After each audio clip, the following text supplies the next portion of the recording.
Ouse Crescer.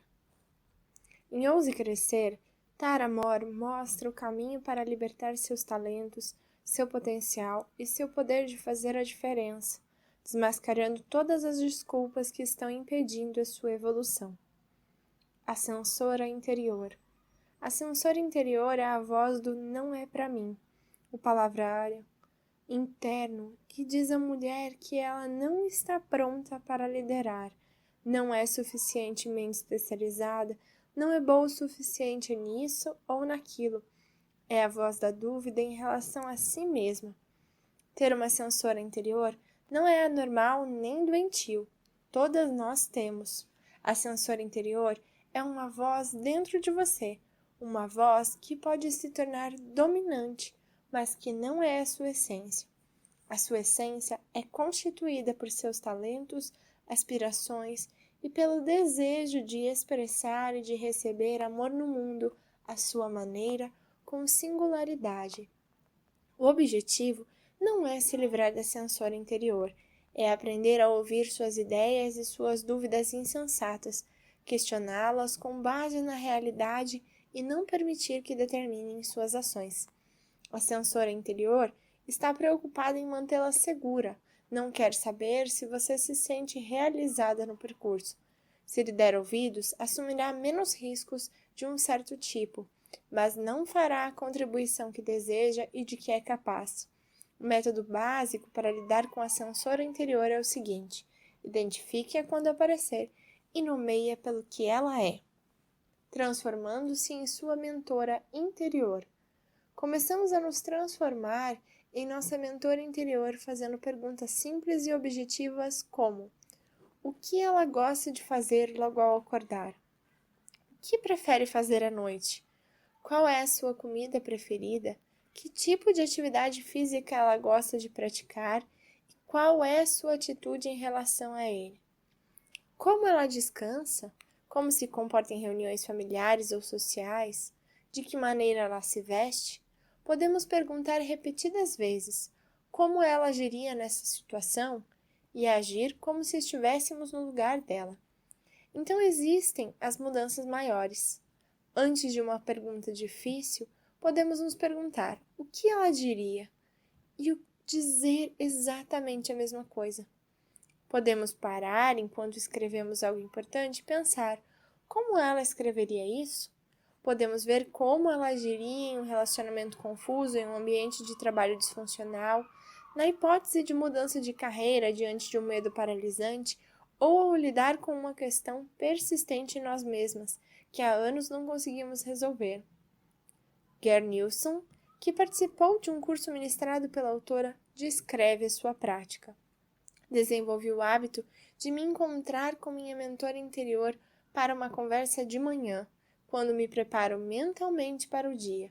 Se houver questões especialmente desafiadoras com as quais terei de lidar naquele dia, pergunto como ela as enfrentaria. E, de repente, encontro a resposta. Também podemos consultá-la ao tomar decisões. Esses critérios ajudam a dizer com rapidez muitos nãos e alguns sims significativos.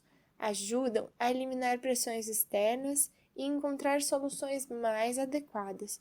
Você não se transforma integralmente em sua mentora interior.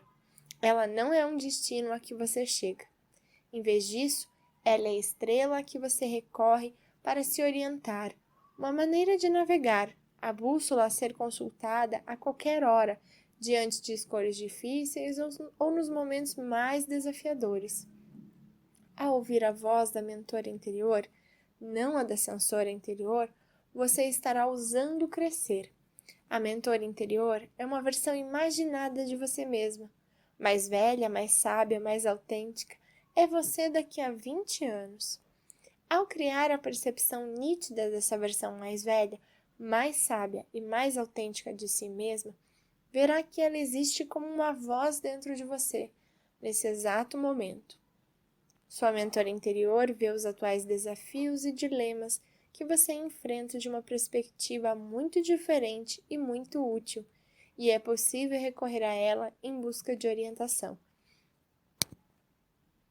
As mulheres são sempre encorajadas a buscar mentores, e elas precisam, como contraponto de qualquer orientação externa que recebam, buscar respostas dentro de si mesmas. A mentora interior é uma ferramenta para isso. Embora os relacionamentos de muitas mulheres com mentores externos envolvam elementos de competição, desilusão e até de traição, nossa mentora interior é uma guia confiável e amorosa. Sua mentora interior é a estrela que atua como sua bússola. Ela não é um destino final ao qual você possa chegar. Tornar-se cada vez mais semelhante à sua mentora interior, passo a passo, decisão a decisão, permite às mulheres ousar crescer de uma maneira natural e adequada a elas. A verdade primordial que a mentora interior nos revela é a seguinte: dentro de nós existe uma voz que nos lembra de nossos caminhos. Dentro de nós existe uma voz de sabedoria, tranquilidade, amor e orientação. Podemos nos voltar para nós mesmas em busca de respostas sempre que desejarmos. Uma maneira de encarar o medo. No Antigo Testamento há duas palavras diferentes para o medo. Pachat é o medo de coisas projetadas ou imaginadas. Ira é quando somos tomados por muito mais energia do que estávamos acostumados, quando habitamos um espaço maior do que o de costume e quando estamos na presença do divino. Para muitas mulheres, ousar crescer, quer estejam apenas considerando uma ação ou nos encontramos no meio dela, evoca tanto Pachat quanto Ira. Ousar crescer é, em parte, mudar de Pachat para Ira. Isso significa, quando experimentarmos o Pachat, fazermos uma pausa para deliberadamente mudar nosso estado de consciência. Nosso propósito é reduzir a influência de medos do tipo Pachat na nossa vida e, ao mesmo tempo, buscarmos e cultivarmos a experiência de Ira. O Pachat surge quando o ego percebe algo que possa nos ameaçar sua visão frágil de si mesmo. O Ira surge quando iniciamos algo ou pensamos em iniciar algo que transcende o ego e nos impulsiona para um eu superior. Nosso trabalho com o Ira é reconhecê-lo e recebê-lo pelo que é. Nosso trabalho com o Pachat é aquietá-lo e administrá-lo, porque esse tipo de medo geralmente nos desorienta, levando-nos a recuar a fim de evitar riscos emocionais ou danos potenciais.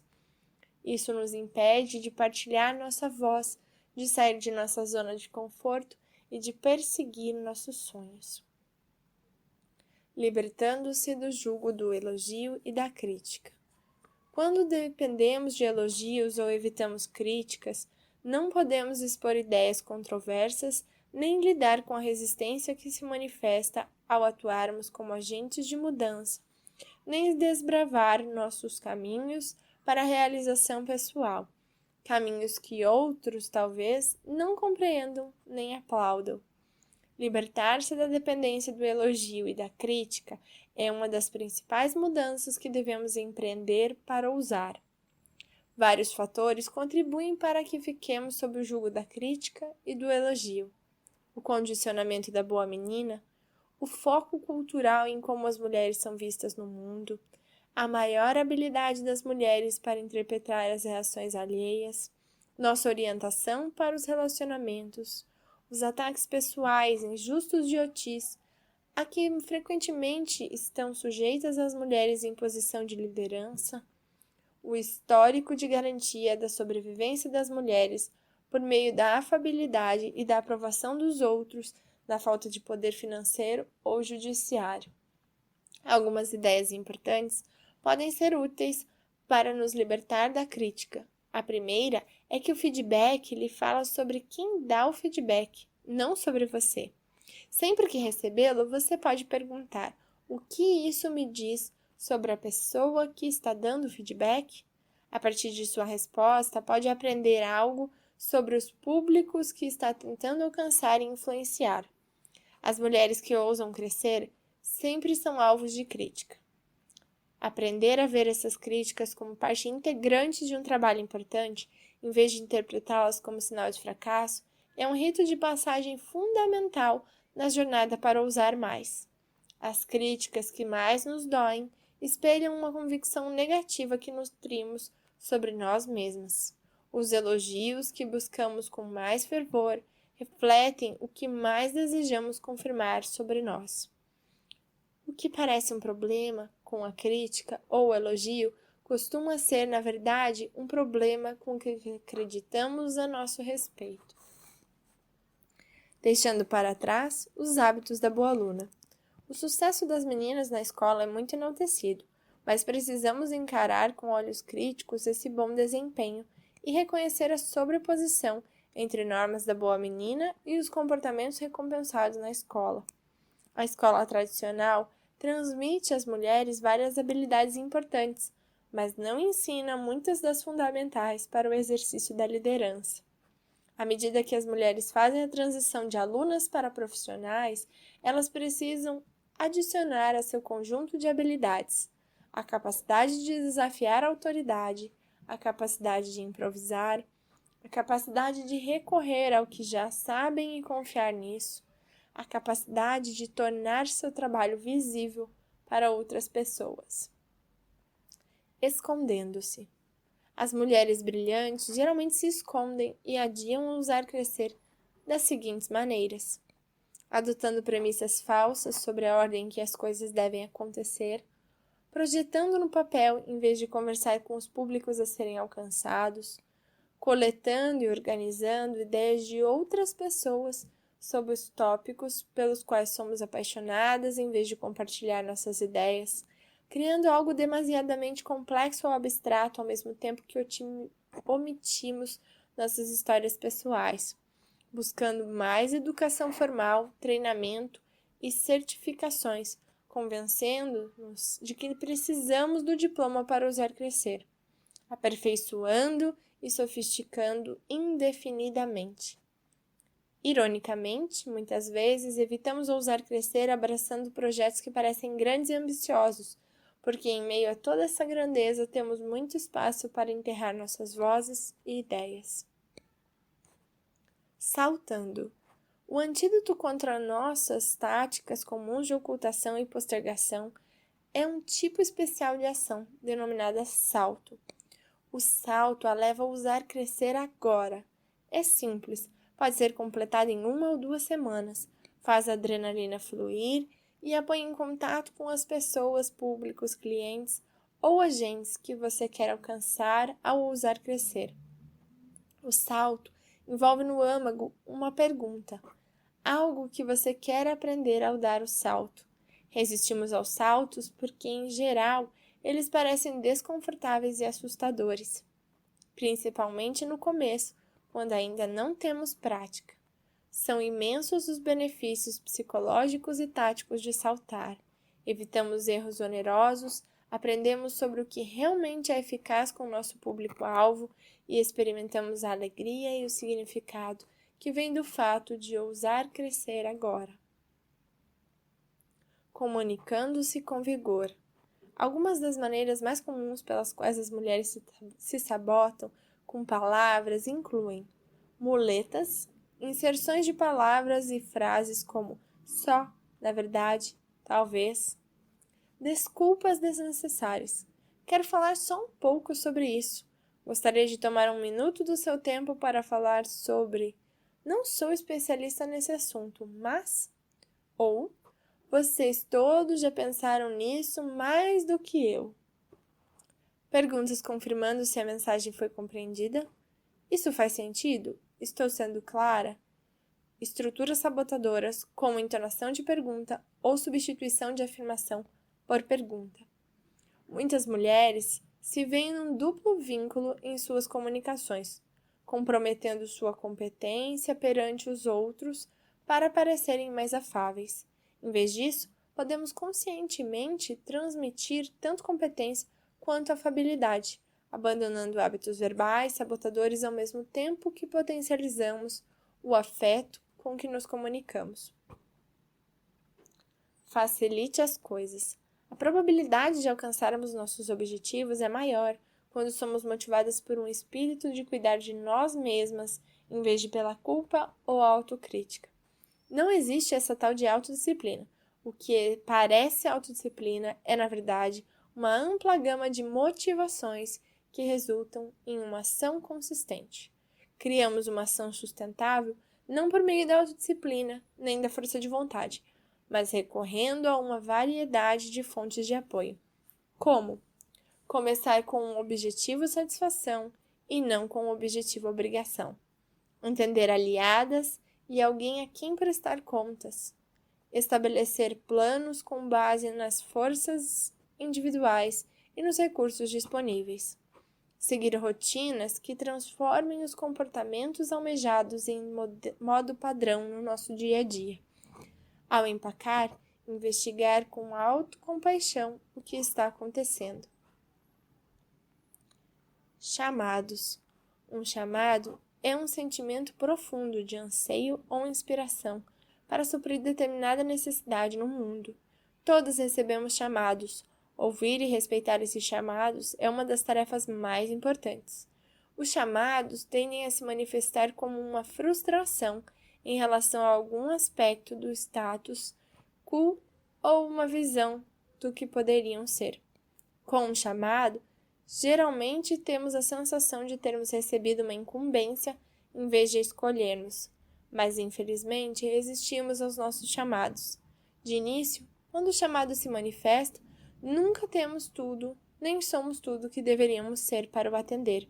Isso acontece porque não percebemos que nossos chamados têm um propósito duplo: promover nosso crescimento e curar o mundo.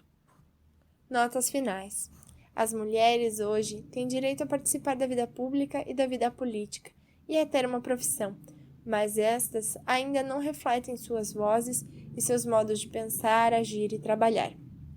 Isso significa que, ao participarmos desses domínios com frequência, nos sentiremos como forasteiras, estranhas em uma terra estranha.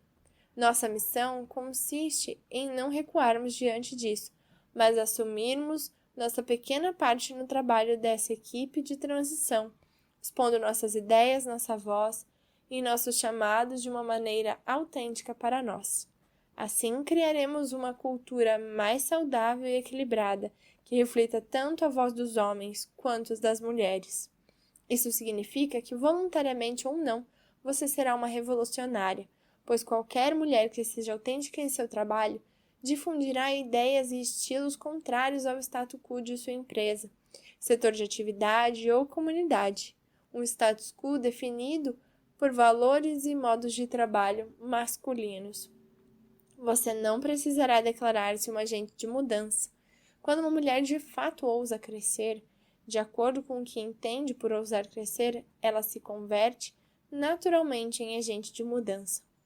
Na mente das mulheres em todo o mundo se encontram as sementes das soluções para a mudança climática, a pobreza, a violência, a corrupção, em milhões de comunidades, organizações, empresas e famílias. As mulheres sabem o que precisa ser feito. Ousar crescer é fazê-lo.